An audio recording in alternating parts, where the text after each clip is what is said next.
Tingkah penjajah Belanda saat menguasai Kesultanan Cirebon beraneka ragam.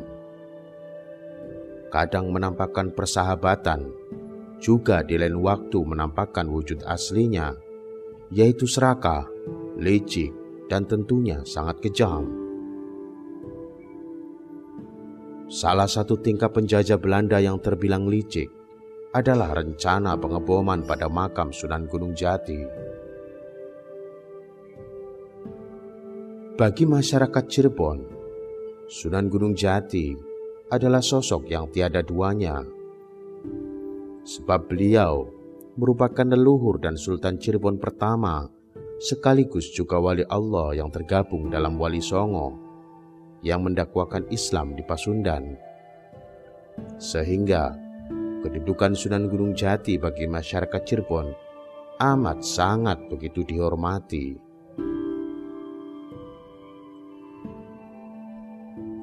Bagi orang Cirebon yang memegang teguh kehormatan leluhur dan ajaran Islam, bahwa memusuhi leluhurnya yang notabene sebagai wali Allah termasuk di dalamnya menghinakan makam sang wali, dianggap sebagai penghinaan atas Islam dan leluhur mereka. Maka, jika saja rencana Belanda untuk mengobom makam Sunan Gunung Jati dilaksanakan, sepertinya catatan sejarah perlawanan rakyat Cirebon pada penjajah Belanda akan lain ceritanya.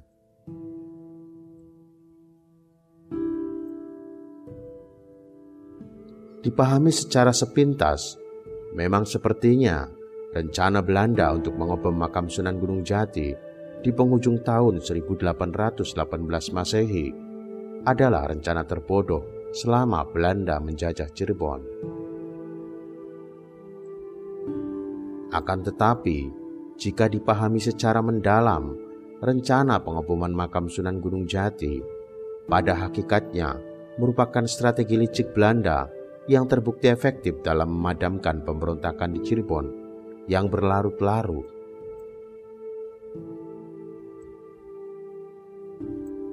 Lalu apa yang melatar belakangi Belanda untuk melakukan tindakan tersebut? Anda sedang bergabung dengan Tinta Pena di Anong-Anong TV, kanal yang menginformasikan tentang sejarah, tokoh, kesenian, budaya, dan berbagai hal menarik di seluruh dunia. Terima kasih untuk Anda yang sudah mendukung kanal ini. Selamat menyaksikan.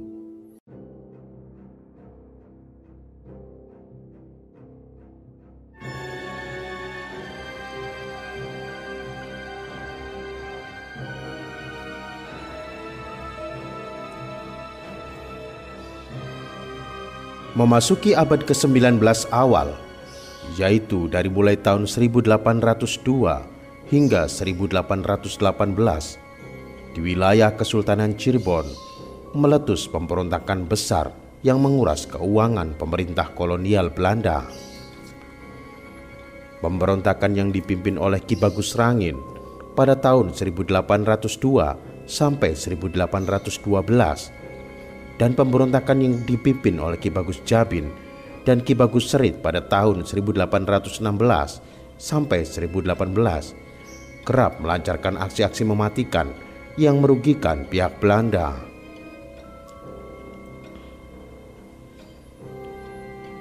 Pemberontakan yang mendapat dukungan dari para pangeran dari keraton dan kaum ulama pada tahun 1802 sampai 1888 tersebut berdampak serius bagi pemerintah kolonial Belanda. Menurut catatan, pihak Belanda selain kehilangan banyak nyawa serdadunya dalam rangka melakukan upaya penumpasan, Belanda juga dikabarkan mengalami kerugian finansial yang sangat banyak, yaitu kurang lebih sebanyak 150.000 gulden. Dampak buruk pemberontakan rakyat Cirebon bagi Belanda juga tercatat dalam tulisan P.H. van der Kamp yang menyaksikan langsung peristiwa itu. Ia mencatat bahwa pemberontakan sungguh sudah gawat sekali. Dicatat pula Bupati Sumedang diminta agar mengirim pasukan bersenjata ke medan pertempuran sebanyak yang dapat dikumpulkan segera. Semuanya untuk diperbantukan kepada residen Cirebon. Dan selain dari Sumedang, berbagai pasukan bersenjata dari daerah-daerah lain pun didatangkan untuk membantu Belanda. Sulitnya Belanda dalam menumpas pemberontakan dikarenakan para pejuang menggunakan berbagai macam strategi perang gerilya dan strategi tipuan yang jitu. Hal itu membuat pihak kolonial tidak mudah membaca pergerakan para pejuang perang ini. Salah satu strategi yang digunakan oleh para pejuang dari Cirebon ini ialah strategi yang dikenal dengan istilah strategi suluhan, yang dilakukan dengan cara menjebak dan mengecoh perhatian pasukan pemerintah kolonial dengan menggunakan ratusan kunang-kunang.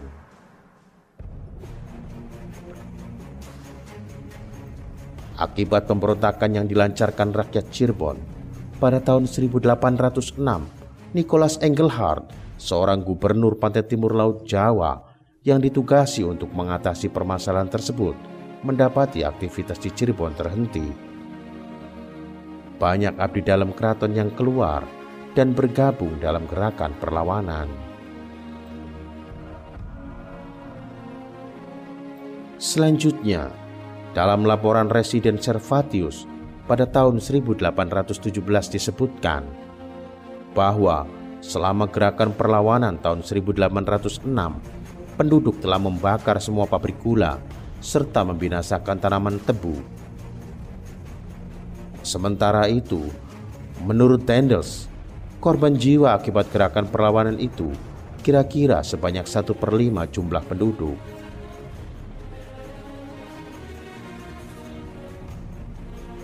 Jumlah rakyat yang mengangkat senjata sangat banyak, yakni sekitar 40.000 orang. Mereka terbentuk dari orang-orang yang telah siap untuk bertempur dan dipimpin oleh orang-orang yang berasal dari berbagai wilayah di Cirebon, seperti wilayah Kabupaten Cirebon, Indramayu, Kuningan, Majalengka, Sumedang, Karawang, dan Subang. Pasukan-pasukan perlawanan terdiri dari pasukan pengawal raja, pasukan santri, dan pasukan suratani. Pasukan pengawal raja merupakan pasukan yang berasal dari keraton-keraton Cirebon, seperti beberapa pasukan keraton Kasepuhan yang dibawa Pangeran Muhammad Syafriuddin Matangaji ketika meninggalkan keraton. Sementara pasukan santri merupakan para santri yang telah dibekali kemampuan bela diri di pesantren-pesantren Cirebon yang dibangun oleh para tokoh keraton, yang juga sekaligus menjadi tokoh agama. Sedangkan pasukan suratani merupakan pasukan yang terdiri dari para petani, yang peran utamanya adalah sebagai penyedia bahan makanan ketika pelaksanaan gerakan perlawanan tersebut.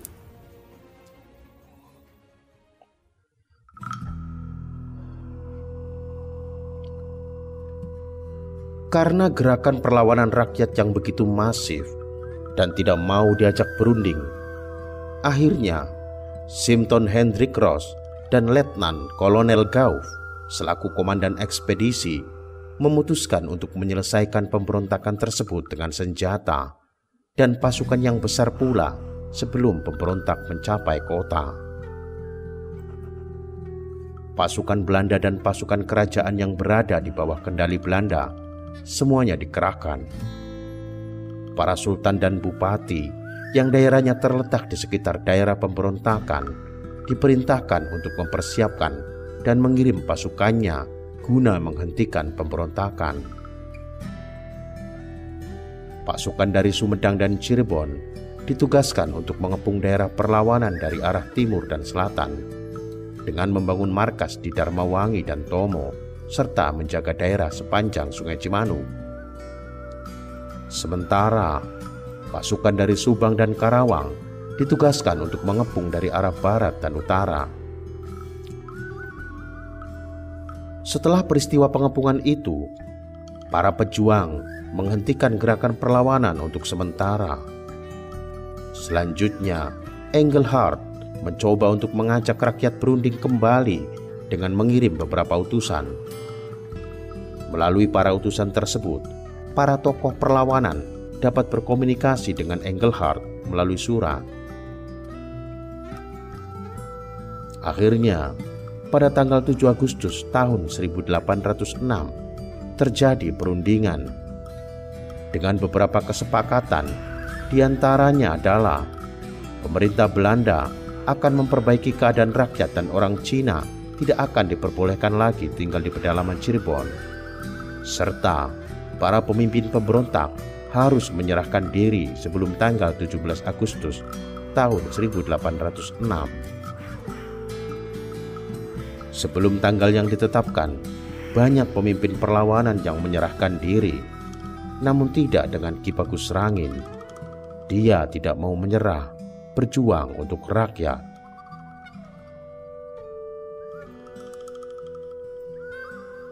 Bagus Srangin yang selalu terpanggil untuk memperjuangkan rakyat berhasil mengumpulkan dan membina para pasukannya lagi. Perlawanan-perlawanan berupa perang terbuka maupun penyerangan tiba-tiba terus dilancarkan. Pada tanggal 16 sampai 29 Februari 1812, pertempuran di Patar Jati meletus.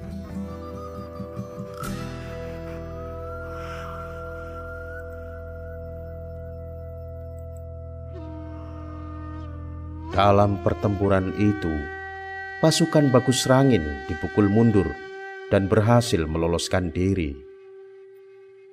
Mereka terus dikejar oleh pasukan Belanda hingga pada tanggal 27 Juni 1812, Ki Bagus Srangin tertangkap di daerah Panongan dan dijatuhi hukuman mati.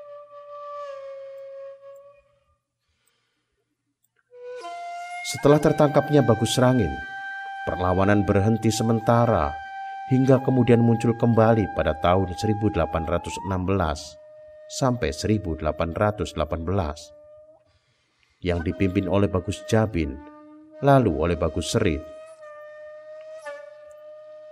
Pada pertengahan kedua Januari tahun 1818 terjadi pemberontakan yang dilakukan oleh 100 orang di distrik Blandong.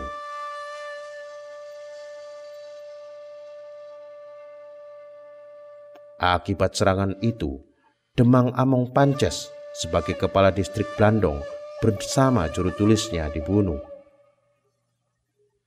Perlawanan rakyat itu yang secara umum dipimpin oleh Bagus Jabin dan berkembang pula di daerah Majalengka yang menjadi perbatasan dengan Priangan. Dalam laporannya tanggal 23 sampai 24 Januari tahun 1818,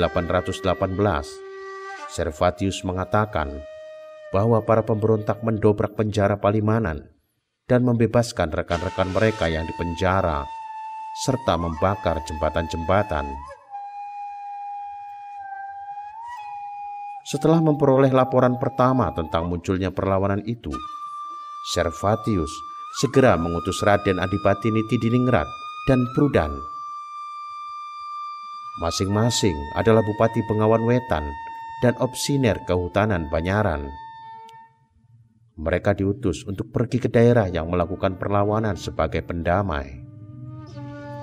Saat itu, Servatius juga mengutus Bupati Linggarjati ke sana, yang dalam surat perintahnya disebutkan bahwa menurut laporan yang susul-menyusul dan mencemaskan, pemberontakan ini sudah sungguh sangat gawat sekali. Namun demikian, mereka tidak mampu menghadapi para pejuang perlawanan rakyat itu dan menyingkir. Bahkan, Bupati Nitidiningrat terbunuh beserta 2 orang mantrinya dalam misi pendamaian itu.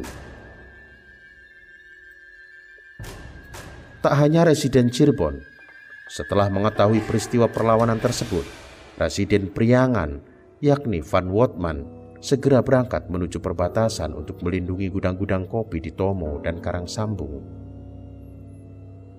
serta bermaksud meneruskan perjalanan ke Cirebon untuk berunding dengan Servatius, namun tidak terlaksana karena pasukan rakyat yang melakukan perlawanan telah memutuskan segala perhubungan.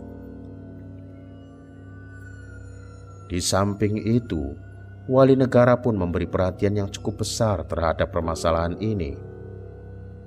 Berdasarkan Beslit tanggal 25 Januari tahun 1818 nomor 1, wali negara memerintahkan beberapa pasukan untuk segera berangkat ke Cirebon. Pasukan-pasukan tersebut terdiri dari pasukan infanteri Resimen 5 dari Batalion 1 yang berada di Weltevreden, kompi pribumi dari Batalion 9 Infanteri, dan 30 orang dari artileri beserta 2 buah meriam. Untuk mengepalai keseluruhan ekspedisi itu, wali negara menunjuk Letnan Kolonel Risemon dari Batalion 1. Selain itu, dikirim pula pasukan dari Bogor melalui jalur darat yang terdiri dari 2 macam kavaleri dan 1 pasukan tombak penggal untuk pengawalan. Pasukan tersebut berada di bawah pimpinan Halshuher von Herlach yang diperuntukkan membantu Residen Cirebon dan Residen Priangan. Dari Bogor juga diberangkatkan 1 pasukan Huzar atau pasukan berkuda yang beranggotakan 50 orang di bawah pimpinan Letnan Elberg. Pada tanggal 25 Januari tahun 1818 juga diperintahkan secara lisan kepada Laksana Muda Walter Beek agar memberangkatkan kapal meriam nomor 7 ke Cirebon di bawah komando Letnan W.H. Hunter, serta membawa pesan kilat untuk Residen Cirebon bahwa pasukan bantuan akan segera datang. Namun semua pasukan tersebut dirasa belum cukup kuat, langsung menggempur kaum perlawanan rakyat, sehingga masih menunggu pasukan bantuan dari Semarang, dan pasukan-pasukan tersebut ditempatkan di Karangsambung sebelum akhirnya dikirim ke medan tempur. Residen Cirebon dalam suratnya tanggal 30 Januari tahun 1818 memberitahukan bahwa serangan umum pada kaum perlawanan ditetapkan pada tanggal 2 Februari tahun 1818. Dan dengan optimis dia berkata, kita akan dapat segera mengetahui berhasilnya operasi militer itu. Namun ternyata serangan umum pada awal Februari tersebut yang telah dipersiapkan dengan lengkap itu justru mengalami kekalahan. Pada tanggal 6 Agustus tahun 1818, pasukan perlawanan melakukan penyerangan ke markas besar di Palimanan. Dinding gardu yang sedang dalam proses pembangunan diserbu dan mereka berhasil merebut sebagian dari persenjataan. Para pasukan pelopor Belanda yang bersiaga di sana merasa gentar dan mundur ke Kali Tanjung. Namun kemudian, para pasukan perlawanan juga mundur setelah Kriege datang dan mengerahkan pasukannya. Sehingga tak ada pasukan perlawanan yang tertangkap, termasuk Bagus Serit. Pada tanggal 8 Agustus tahun 1818, bentrokan antara pasukan perlawanan dan pasukan Belanda di bawah pimpinan Krieger kembali pecah di dekat desa Sumber. Pasukan Bagus Serit berhasil mengalahkan pasukan dipimpin J. Franken, namun Franken berhasil menyelamatkan diri. Akan tetapi, pada tahap selanjutnya, pasukan Franken yang dibantu pihak penguasa lokal berhasil mengalahkan pasukan perlawanan pimpinan Bagus Serit.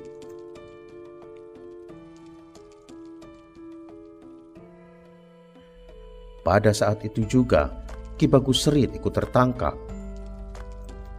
Setelah melewati proses pengadilan, Bagus Serit dan Nairem dijatuhi hukuman mati pada tanggal 17 November tahun 1818. Sementara itu, dilakukan sejumlah pembuangan terhadap para anggota perlawanan yang tertangkap.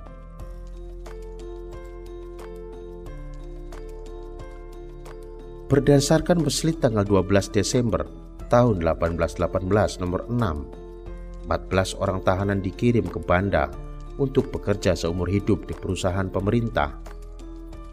7 orang tahanan dibuang ke Banyuwangi untuk bekerja di kebun kopi gubernemen. Dan bagi 3 orang pengacau lain, yakni Sapie, Lejo, dan Ribut, dijatuhi hukuman dera dan dibuang selama 7 tahun dengan memakai rantai. Setelah peristiwa dihukum matinya para pemimpin perlawanan, gerakan perlawanan rakyat Cirebon pun berhenti. Namun, menurut penuturan Akbarudin, perlawanan rakyat tersebut masih berlanjut.